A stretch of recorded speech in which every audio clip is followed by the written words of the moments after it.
Pretty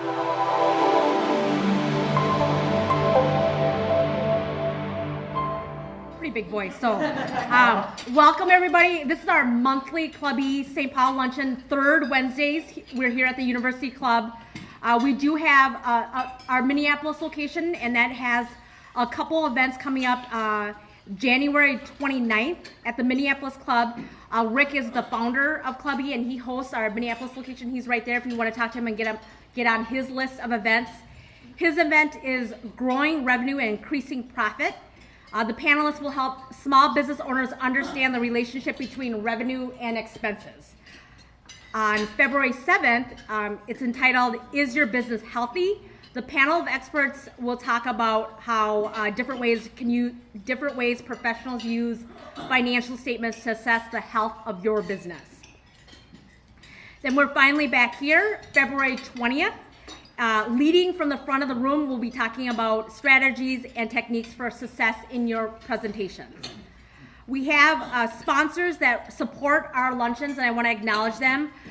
We have the University Club here. We've been here the whole time, over 3 years now, and Sue wants just to introduce herself and talk a little bit about the club. I'm Sue Katsiotis. I am the Membership and Programming Director here at the University Club. And I just want to welcome you to the club. If anybody would like a tour or any questions about memberships or meeting spaces, I will be in the lobby after the event. Our clubhouse has been here since 1913, and we would welcome you and hope you enjoy your lunch. Thank you. Our other sponsors that I want to acknowledge are Olsen Thielen CPAs, and Dan is here, and he's actually a good friend of my husband. That's a good thing, I think, yeah. The Irish Titan is an e-commerce digital agency, and Winthrop and Weinstein Law Firm, and my company, Legal Shield, providing employee benefits in identity theft and legal protection. And without much more time, we're just going to introduce our speaker. He received his master's degree from Duke University for his research on how the brain controls eye movements.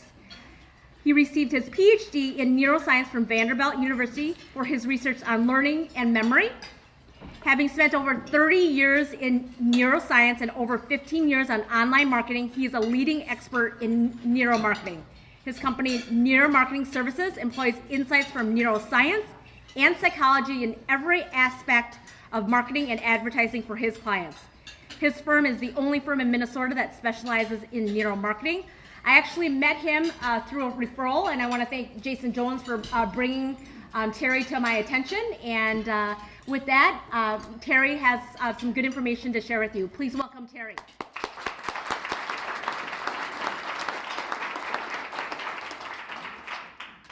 Tom, thank you so much for the warm introduction. Yeah. Happy New Year, everyone. Can everybody hear me okay? Yes. Okay. Really excited to be here today. Thank you very much for coming. For the next 45 minutes, I'd like to share with you neuromarketing. I hope you find this talk interesting and useful. My goal is to give you a fresh look at marketing so you can apply this new approach to grow your business. I'm very grateful to be here because 30 years ago, I would never imagine that one day I would stand in front of a crowd and talk about neuromarketing. Back then, I was a medical student in China on my way to become a neurosurgeon. Then something unexpected happened. The Tiananmen Square massacre took place. And it took place 3 blocks away from the hospital where I was studying medicine. So for about a month, I saw the horror and chaos of the massacre at our hospital. That experience changed my plan. The next year, I fled China, came to America, and found my new home here. Also that year, I officially started my 30-year career in neuroscience, including 20 years at the University of Minnesota. In 2003, I started one of the first 2 local companies that specialize in search engine optimization, or what we call SEO. Building my SEO business got me into marketing. So for the last 15 years, I've been in the field of neuroscience and the field of marketing at the same time. That combined experience allowed me to see something very intriguing over the years. That is, our knowledge about how the brain works has been increasingly impacting how we do marketing and advertising. That led me to this field where neuroscience meets marketing, and we call this field neuromarketing. Today, I'd like to share with you some stories and some research studies to explain what neuromarketing is, why traditional marketing often fails, and why neuromarketing matters to you. I'll spend a few minutes to discuss with you how we as consumers make decisions and why we often make irrational decisions. Then I'll wrap up the talk by sharing some neuromarketing insights that you can apply to your own business. First, I'd like to introduce these two Nobel Prize winners.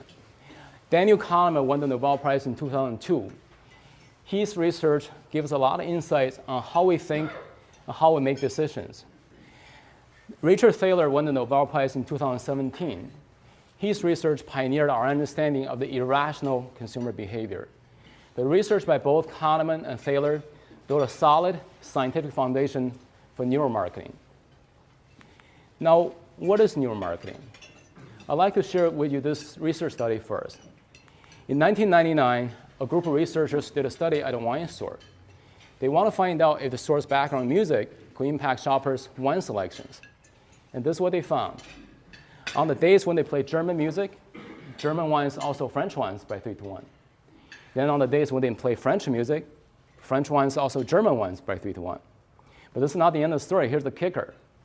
They asked shoppers if the background music influenced their wine selections. You probably would guess, over 90% say no. This study raised a very important question. That question is, how do consumers decide? On this side, the brain represents the conscious mind, the conscious decision making. Here we have facts, reason, and logic. On the other side, the heart represents the unconscious mind, the unconscious decision making. Here we have emotions, feelings, intuition. The real question is, do consumers make conscious decisions rationally based on facts, reason, and logic? Or do they make unconscious decisions irrationally based on emotions, feelings, or intuition? With traditional marketing, the focus have been primarily on the conscious mind and conscious decision making. There are two fundamental beliefs here. The first one is, yes, consumers do make conscious decisions based on facts and reason and logic. Emotions, feelings, impulses don't really play a big role here. And they think rationally and behave rationally before buying. The second fundamental belief is this. Because consumers make their decisions with their full conscious awareness, they can recall, they can tell why they bought what they bought. If you want to understand their decision making, all you need to do is ask them. This traditional marketing model can explain many buying decisions. For example, if I want to buy a new laptop, I go to a computer store and narrow my choice down to two. One is HP, one is Toshiba. And they're priced about the same, but the Toshiba has a bigger screen, faster processor, bigger hard drive. Of course, I'm going to buy the Toshiba. If you ask me 5 months later, say, why did you buy the Toshiba? I can tell you exactly why. But this traditional marketing model cannot explain what happened at the wine store. Because based on the sales figures, we know that the background music did influence shoppers' wine selections. And the shoppers made their wine selection without their full conscious awareness. That's why they could not tell why they bought what they bought. Also, the neuroscience research over the last 15 years, I got lost on track of it. This cannot, but also the last 20 years, neuroscience research on how the brain works and how we make decisions also can start challenging the validity of this model. So let's look at neuromarketing. With neuromarketing, the focus has been shift from the conscious decision-making to the unconscious decision-making. There are also two fundamental beliefs here. One is, yes, consumers make most of their decisions based on emotions, feelings, and intuition. Facts, reason, and logic do not really persuade them. And they think and behave very irrationally. And the second fundamental belief is this: because consumers make most of their decisions without their full conscious awareness, you cannot really rely on what they tell you. So this model can explain very well what happened at the wine store. Also, this model is supported by the following 3 lines of evidence. The first line of evidence comes from neuroscience research. Over the last 15 to 20 years, neuroscience research has confirmed that over 95% of our decisions, including buying decisions, are made unconsciously. This contradicts what we always believe. We always believe we have the most developed brain, we have free will, we have the power over our own thoughts. But when it comes to decision making, I hate to break this to you, the unconscious mind is the boss. Our decisions are constantly driven by emotions, impulses, and habits. We don't really have much control over it. The second line of evidence that support a neuromarketing model comes from medical studies. Medical study has demonstrated that without emotions, we simply cannot make decisions. Inside our brain, we have many highly specialized areas. Each area has its own specific functions. So here we have the cerebellum, which is responsible for moving and balancing. We have the very large of the brain called the visual cortex, responsible for seeing. And then we have the area of the brain that is responsible for hearing, responsible for sensing and tasting. This large area of the brain shaded in blue is what we call the limbic system, is the emotional brain. All our emotions come from this part of the brain. Our love, compassion, joy, happiness, and pride, as well as anger, fear, anxiety, sadness, all come from this part of the brain. In neuroscience, very often we learn more about the brain and about our behavior when something goes wrong. Say we have Frank here. Frank had a stroke. The stroke damaged this part of the brain. What's going to happen to Frank? What you're going to see is Frank is going to have a very difficult time making decisions, even the simplest decisions. Say Frank gets up early in the morning, need to pick up a shirt to wear to go to work. Frank is going to agonize over the decision whether he's going to wear the blue shirt, or white shirt, or yellow shirt. For a simple decision like that, without his emotional brain being intact, being fully functional, he simply cannot make that decision. This line of medical research is pioneered by a neuroscientist named Antonio DiMaggio. This is what he said: we're not thinking machines, we're feeling machines that think. So the third line of evidence that supports the neuromarketing model comes from consumer behavior studies. If we dig into why people buy what they buy, we can find a simple pattern. And that pattern is they buy most of what they buy based on what they want instead of what they need. When they want something, when they desire something, it's their emotions, their feelings, their impulses driving them to make those decisions.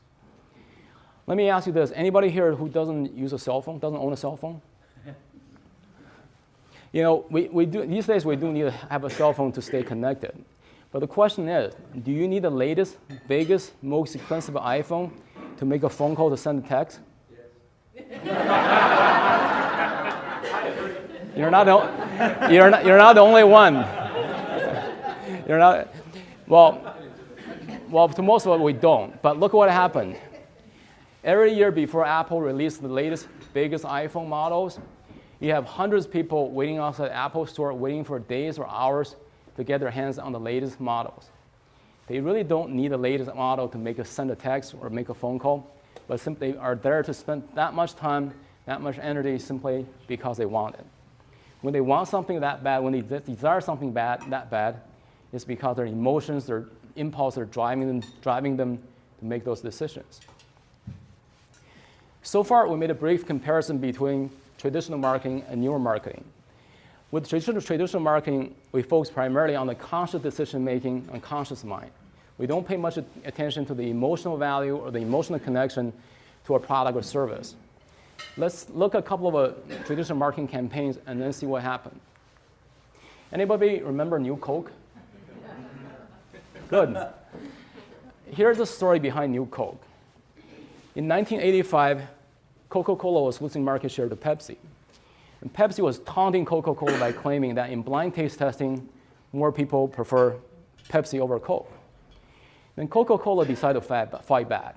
Its marketing team went to work. They asked consumers, why do you like Coke? And the answer they got was, I like Coke because I like the taste. So Coca-Cola thought if we can improve the taste, we could beat Pepsi. And the company went ahead and changed the formula and came up with New Coke. Over 200,000 people taste test the New Coke. And overwhelmingly, people say they prefer New Coke over the original Coke. And more importantly, they prefer New Coke over Pepsi. With a lot of confidence, Coca-Cola rolled out New Coke. But within days, the company saw the biggest consumer backlash in history. Angry customers start protesting around the country, wanting the original Coke back. And anxious customers start hoarding whatever was left on the store shelves. And then Coca-Cola headquarters receive up to 8,000 angry phone calls a day. So you just want to ask, how did 200,000 people get it wrong? What did Coca-Cola miss? What Coca-Cola missed was the strong emotional connections people had with the brand, with the product. If you think back, it's actually not hard to recognize such a strong emotional connection existed because for nearly 100 years, Coca-Cola had been branding itself as a feel-good brand and Coke as a feel-good product. Their marketing slogans include, have a Coke and a smile. I'd like to buy the world a Coke. Celebrities like Elvis, Marilyn Monroe, the Beatles, they're all faces Coca-Cola. Coke was American as the apple pie. And if you don't feel well, what do? You have a Coke. So Coca-Cola created more than a sweet beverage. Drinking Coke had to become an experience. That experience involved thoughts, feelings, and memories. You may be surprised because you may be thinking, I didn't know drinking Coke is that complicated. How do you know that, Terry? A study published in 2004 confirmed just that. In this groundbreaking study, volunteers were asked to drink either Coke or Pepsi while their brains were scanned with the functional MRI to find out which part of the brain became active. This is what they found. The researchers started out with blind taste testing, like the Pepsi challenge. And they were able to replicate the result of the Pepsi challenge in the lab, which is slightly 50% of people prefer Pepsi over Coke. No surprise here.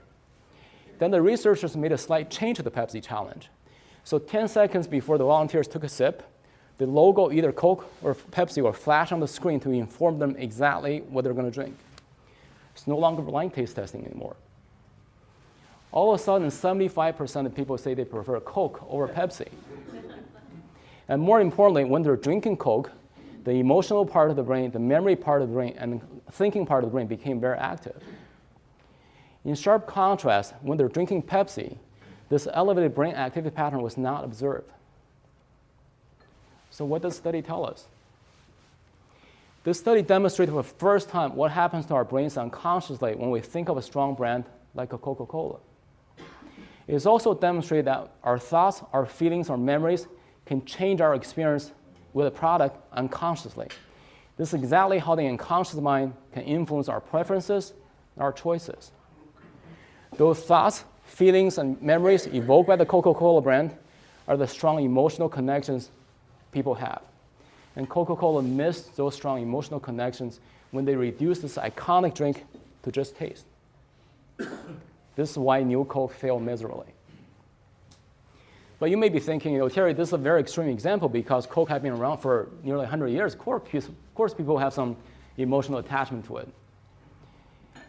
What about something generic? Next, I'd like to share with you that what we see can also change how we taste unconsciously. When it comes to food, you wouldn't find anything as plain as Jell-O. Here we have unflavored, tasteless Jell-Os. The only thing different is they're colored differently. The food coloring is also tasteless, flavorless. If you ask volunteers to taste these 4 Jell-Os with their eyes blindfolded, they're going to tell you there's absolutely no difference among these 4 Jell-Os. But here's a surprise. As soon as you take their blindfolds off, they're going to tell you the red Jell-O tastes sweet like strawberries, the green Jell-O tastes tart like green apples, the yellow Jell-O tastes sour like lemons. Anyone want to guess what the blue Jell-O tastes? It actually does not taste like blueberries. Many people say it tastes odd, and some people say it tastes disgusting. Because other than blueberry, blue is not a natural color for food. So very often, like a rotten food, you see kind of a dark blue or black color. So it's not a very natural color for food. So now we know that color can impact how we, now we know color can impact how we taste unconsciously.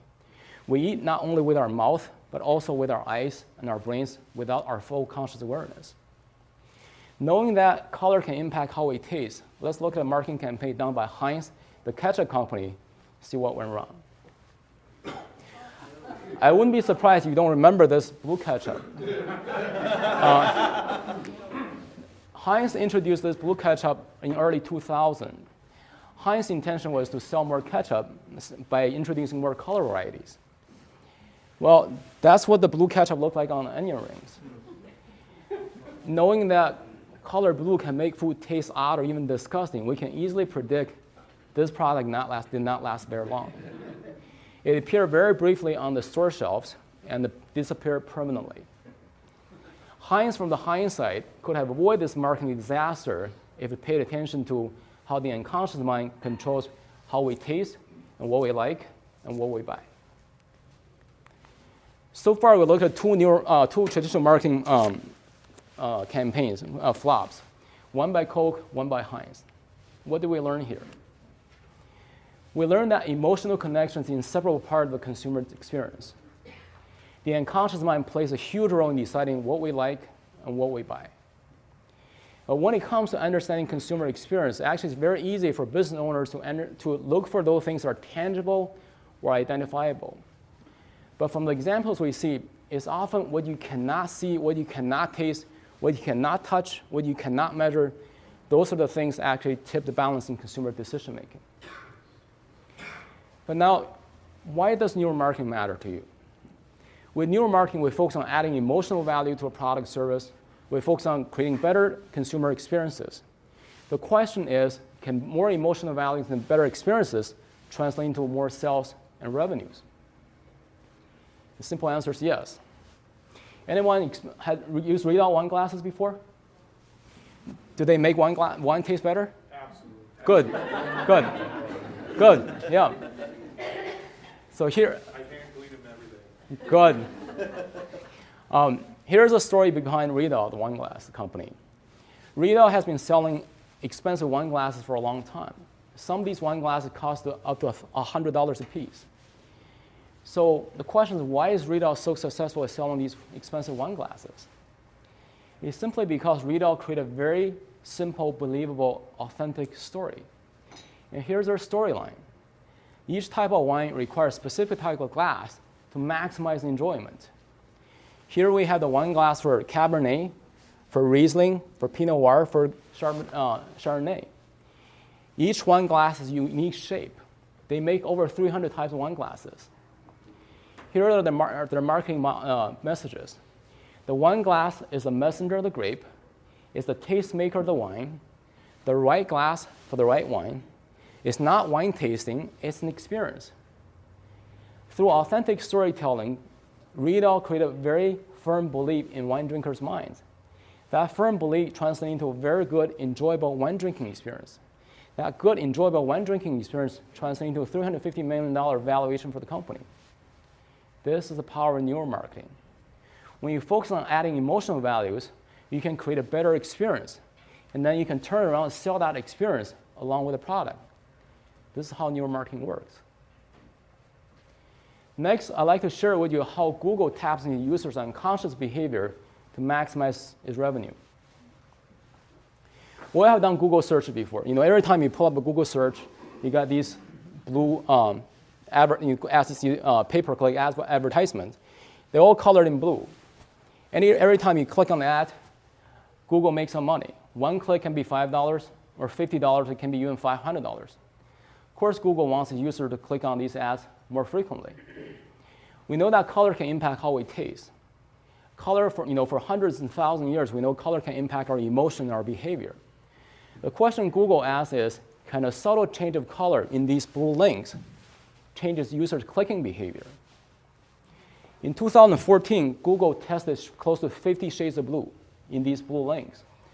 Google wanted to find out if certain shade of blue can generate more clicks. Google one shade of blue did stand out. It draws significantly more clicks. By adopting this shade of blue, Google estimated increased annual revenue by $200 million.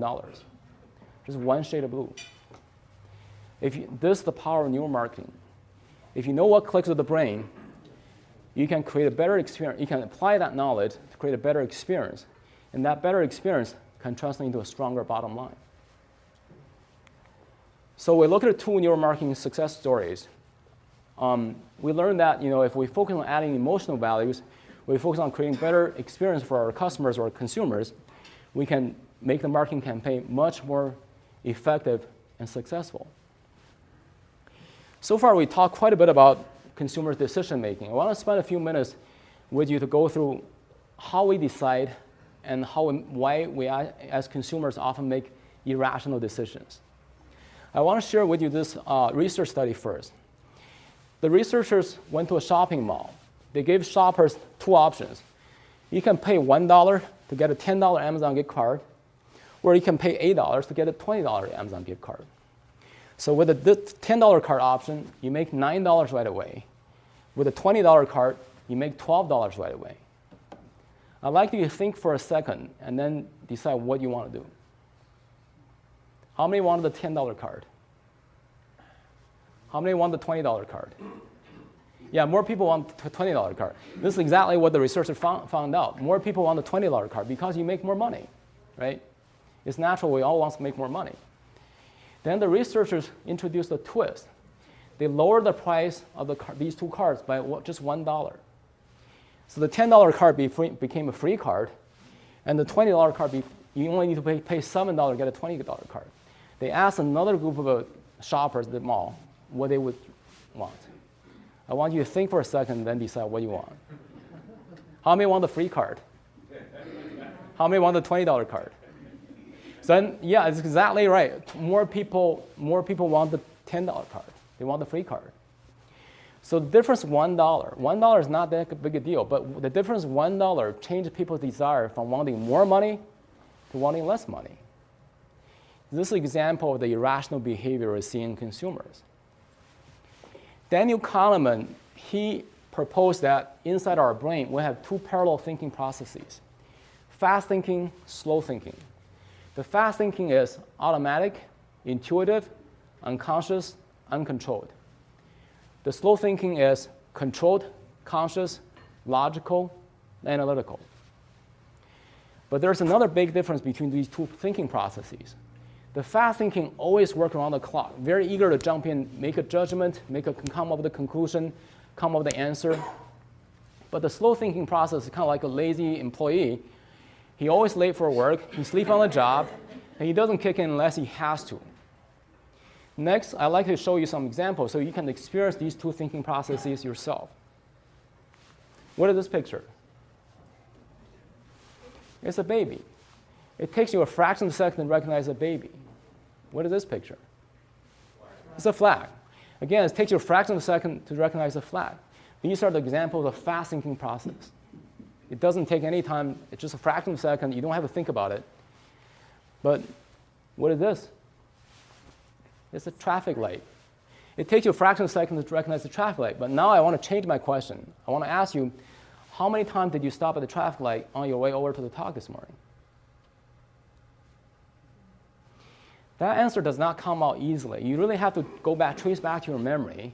You map out your route, and then you count out how many times you stop at an intersection, and you add them up, maybe 5 times, maybe 10 times. This example is a slow thinking process. You need to slow down and think about it. You go to a restaurant, you got an $87 check, you want to pay 19% for tips. You need to multiply 87 by 19. That number does not come out right easily. You need to calculate, you need to slow down. Here's another example of a slow thinking process. Next, I'd like to ask you a question, and I want you to listen to the question. Mary's mother has 4 daughters. Their names are April, May, June. What is her name?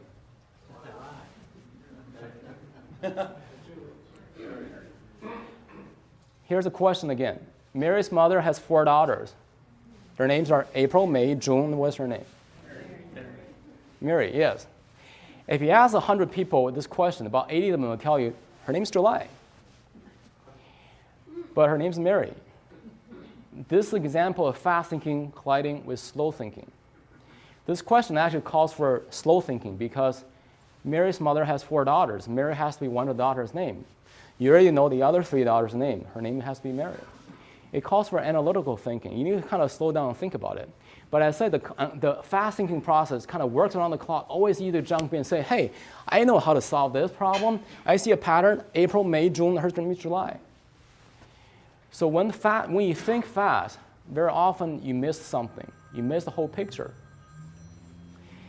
And so that when we tend to think fast, very often we introduce errors and biases. As humans, we have a very long list of cognitive biases. We have close to 200 cognitive biases. Understanding these cognitive biases is extremely important to understanding the irrational consumer behavior. Because we only have very limited time today, I want to share with you just one cognitive bias. We call the relativity bias.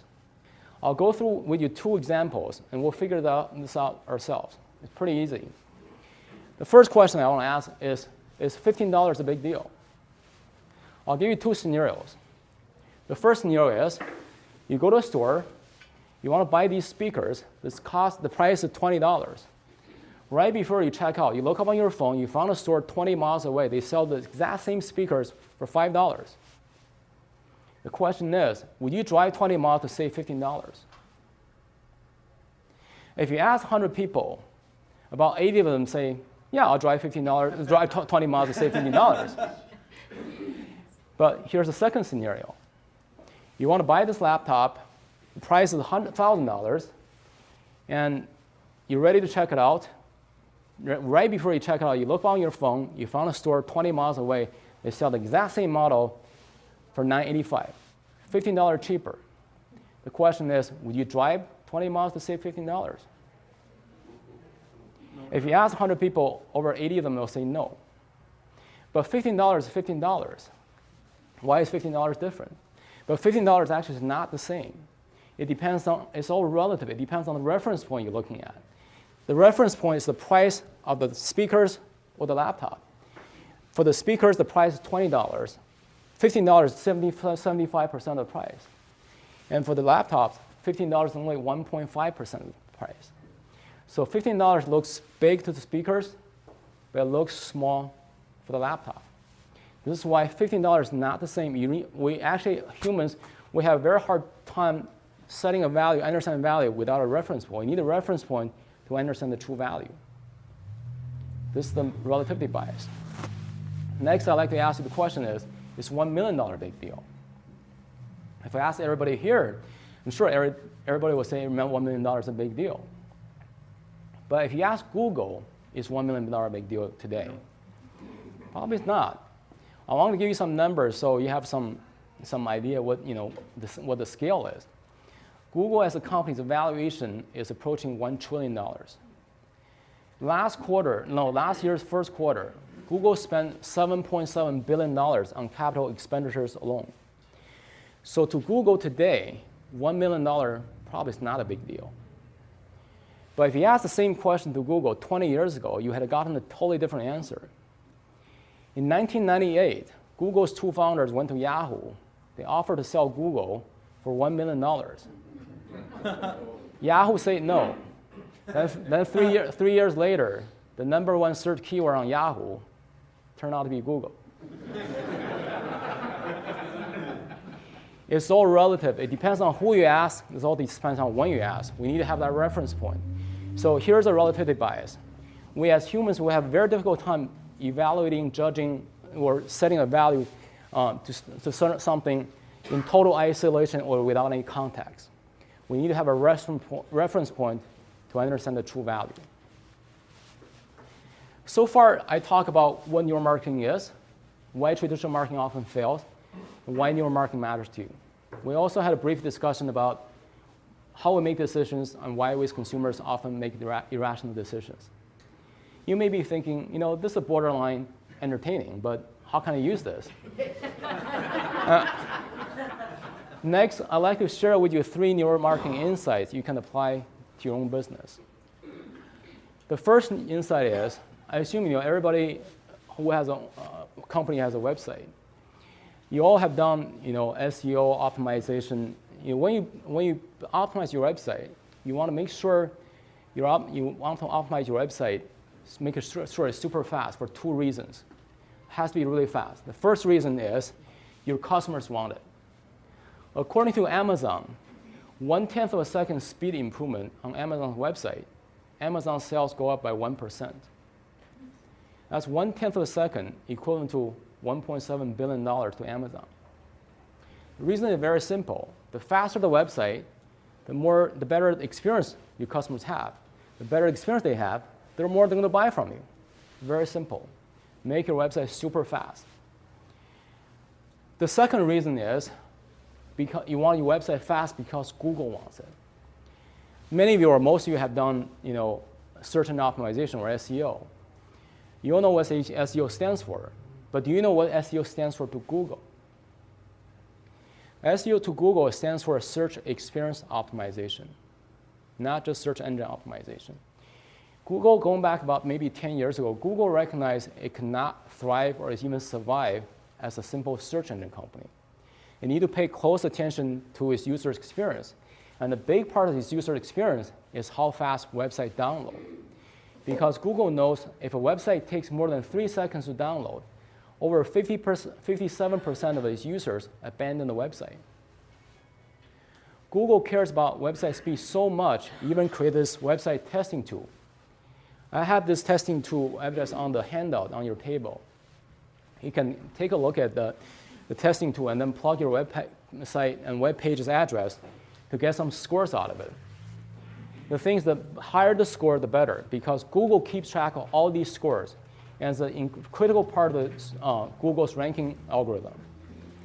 So if you have done SEO in the past, and then your score ends up like 37 out of 100, that means your website is really not very well optimized. You may want to have a serious talk with your SEO company. And before you do that, you may actually want to plug in your SEO company website and see how high their website score is. And you certainly score very high. Here's one of our clients' website. It scores 100 out of 100. If you need help, we're happy to have a conversation with you. The second neuromarketing insight I want to share with you is about how to set prices. I've been asking business owners, when you put together a bid or when you submit a proposal, how many prices do you include? Very often I hear the number is 1. I'll share with you one story and one research study.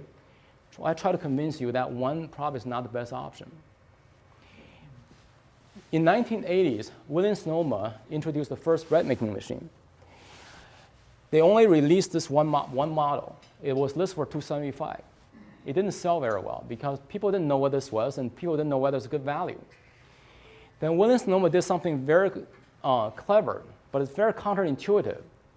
They introduced a bigger, more expensive model. It was listed for $425. The bigger, more expensive model did not sell very well, but the original model started flying off the shelf. So what happened here?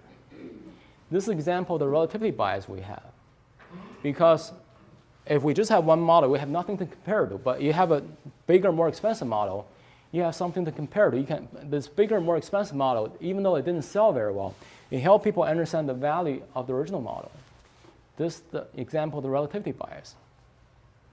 But you may have the question say, hey, I have 2 items, but what if I want to sell the more expensive one? How do I do that? I want to share with you this research study, and that addressed just that question. This study was done by, led by a professor named Dan Ariely. He went to the Economist website, and he saw these 3 price options. Digital only for $59, print only for $125, then print and digital, also $125. He was puzzled. He thought, why do you have these last two options the exact same price? Then he took these 3 options. He asked his students what they would pick. And here's the answer he got. Most people, close to 80%, want the print and digital. Small portion of it, only about 20%, want the print only. Nobody want the print only. No, want the digital only. Nobody want the print only. Then he thought, if nobody want the print only, it shouldn't really matter, right? He removed this option, and then he asked another group of students what they would pick. Then the rate flipped. What happened here?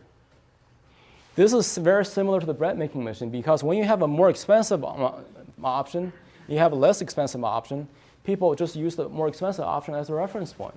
The more expensive option helps them to understand the value of the cheaper option. This is why most people want the cheaper option. It's like the same example, work the same way with the bread making machine. But let's look at the original data here. Why did all of a sudden, when you have these 3 options, why more people want the more expensive option? The clever thing here is this print option, even though nobody wanted, is a smart way to introduce a reference point. When you introduce a reference point, you give people something to compare this more expensive option to. When you compare the print option and print plus digital, all of a sudden you can come up with the idea that, hey, this print and digital is a better value. And that push people or encourage people, motivate people, more people to buy this option. This is why they can use this reference point to sell a more expensive option. The third neuromarketing insight I want to share with you is I want to bring to your attention that color can impact marketing. We know that color can impact how we taste, color can impact how we click, and for hundreds and thousands of years, we know color can impact our emotions, our behaviors.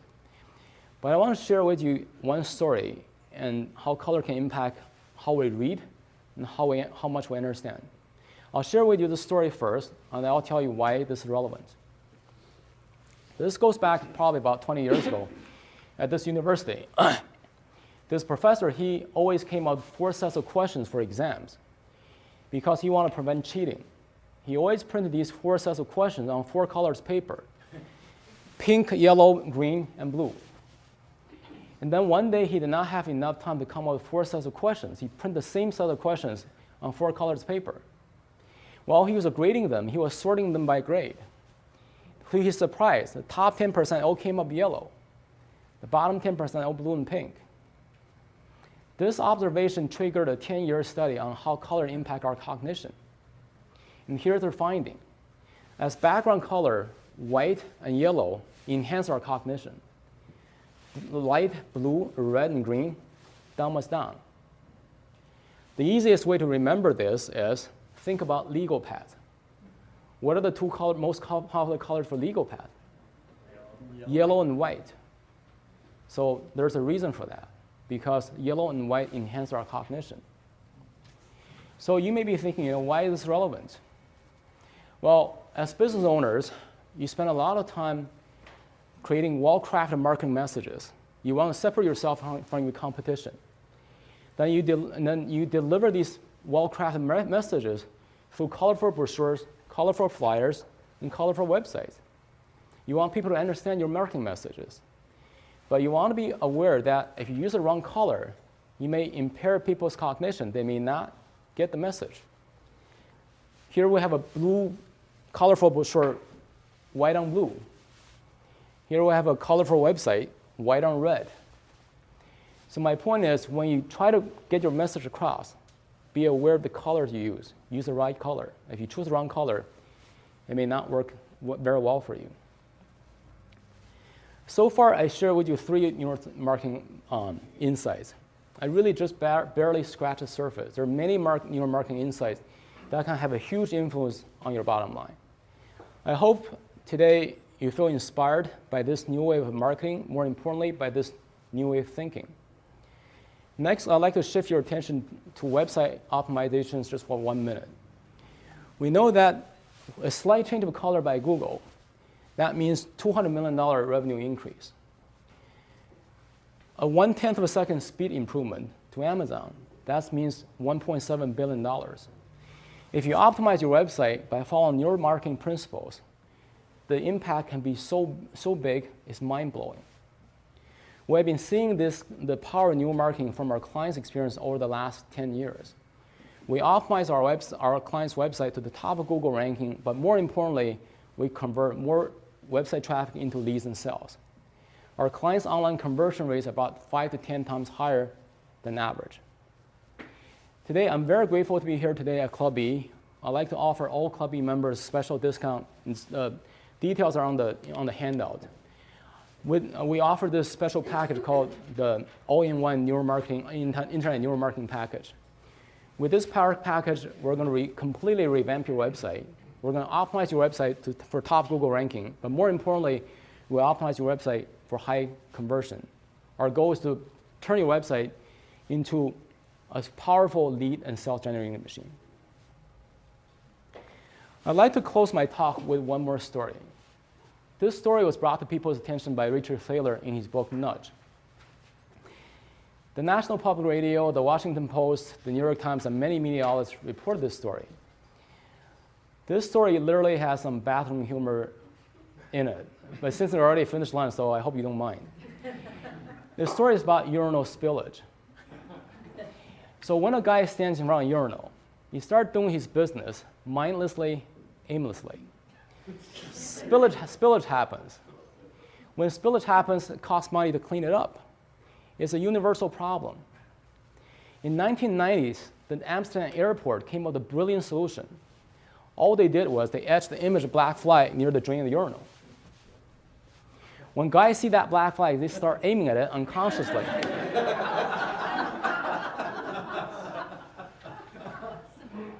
That reduced the spillage by 80%.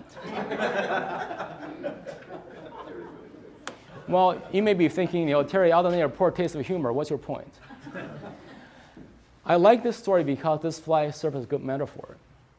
When it comes to marketing, business owners always want to find the big game changer. But very often, they look for the game changer all in the wrong places. Sometimes they just throw something at the wall and see if it sticks. But if you understand how the brain works, you understand how consumers make their decisions, you can find this game changer that can have a huge impact on your bottom line. The most fascinating thing is, very often, this game changer is something we don't even pay attention to. It can be something very subtle, like the background music at the wine store, like a good authentic story by Riedel, like a slight change of color by Google, or like a slight speed improvement by Amazon, or like placing this fly as a target. If you find something subtle by following neuroscience, the impact is everything but subtle. You all want to outsmart your competition. You all want to make your business thrive. Here's something I encourage you to try. Find your fly. And thank you very much. Thank you very much. Open it for questions. Yeah. Yeah. We'll open it for just a couple minutes. If you have a question for Terry. Yes. Terry, could you give us a lens on how maybe some of the emotional, whatever part of neuromarketing can apply in the B2B sense? There's lawyers and accountants and things like that. So great examples on the consumer side, but I know the room's full of a lot of people. Right. Love to have any insight or thought or maybe testimonials or case studies that you have. It's different industry, different kind of a different niches, but the thing is, we all, when you sell to B2B, it's the same. It's very much similar to selling B2C. We always try to sell on benefits, facts, and logic, reason. We're the best. But you really have to understand what actually, really the most important things for people to make that decision. What the emotional triggers they are. This actually kind of varies from industry to industry. It's kind of hard to generalize it, but it can certainly apply to if you're a lawyer, what actually most important thing to a client. If you're say a defense lawyer or something, the most important thing they're fearful about what's going to come out of this, where they get a lawsuit or civil lawsuit, they're very worried about what if I lost the case, and they're going to lose a lot of things. So understand how they feel. That's the key thing about try to tap in their unconscious behavior, try to tap in the emotional thing, to make sure you have a better connection. Yes, please. You started the talk talking about the laptop. Yeah. Buying and how that's logical. Yeah. Then you said 95% of buying is more emotionally based. Yes. I didn't quite get then how what do people buy on sort of just the logic? Or is that, I didn't understand that. Okay.